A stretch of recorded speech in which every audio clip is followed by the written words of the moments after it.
There has been many debates over the rapture, and it seems to pull people left and right, so what are we to believe? So let us look at the scriptures a little closer and let you decide. Paul wrote to the churches in his day and wrote on three different levels: the higher-ups, and the so-called middle class, and the lower class or street people. And all three spoke in a different way, and so did Paul. A second letter to the Thessalonians, that before the coming of Christ that there will be a falling away first. And before that day comes, Satan will be seen who he really is. Then we which are alive and remain shall be caught up together with them in the clouds, to meet the Lord in the air, and so shall we ever be with the Lord. 1 Thessalonians 4 verse 17.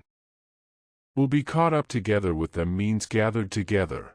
In the clouds means crowd. Paul spoke and wrote colloquial Greek, and that means street Greek or Greek slang. And the Greek people that were in the Colosseum, that sit up in the highest top part of the Colosseum, was called the cloud, which means crowd. Also in the Strong's Exhaustive Concordance 3509, cloud means a large, dense crowd. A great number of people. To make verse 17 more clear, Paul also stated Hebrews 12 verse 1.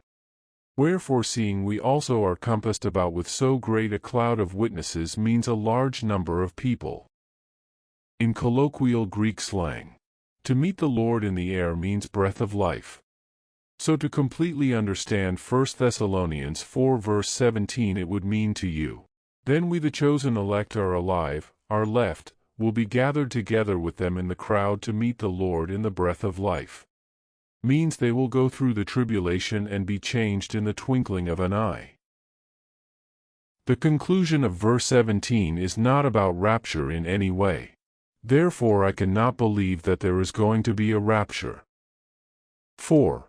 It clearly states that Paul wrote in 1 Corinthians 15 verses 51 and 52, "We shall not all sleep, but we shall all be changed, at the last trumpet. In a moment, in the twinkling of an eye, at the last trump, for the trumpet shall sound, and the dead shall be raised incorruptible, and we shall be changed." And that is the rapture. For years, scholars argue this describes the same event as 1 Thessalonians 4. And these scholars note the phrase last trumpet, arguing it points to a public, final event, the seventh trump, the last trump, the trump of God. Revelations describes all trumpets as Satan's trumpets except the seventh. The rapture is the works of whom Jesus called the Pharisees children of the first murder, and Satan the father of lies, to put division between Eve's children and Satan the serpent's children, and this is happening now by putting division in the body of Christ. By a false rapture. Saying you will be safe in the clouds when you are caught up. And don't worry about Revelations because you won't be here. This is bad teaching. Early Christians and biblical scholars believed in the hope of Jesus' return and the resurrection, but did not teach the concept of a secret rapture occurring before the final return of Christ, which came in church history in the 1830s, whom introduced the rapture on his own. One person, John Nelson Darby, almost 200 years ago, and was spread widely by resources like the Scofield Reference Bible. But the Bible itself was completed in the 1st century and did not explicitly include this doctrine.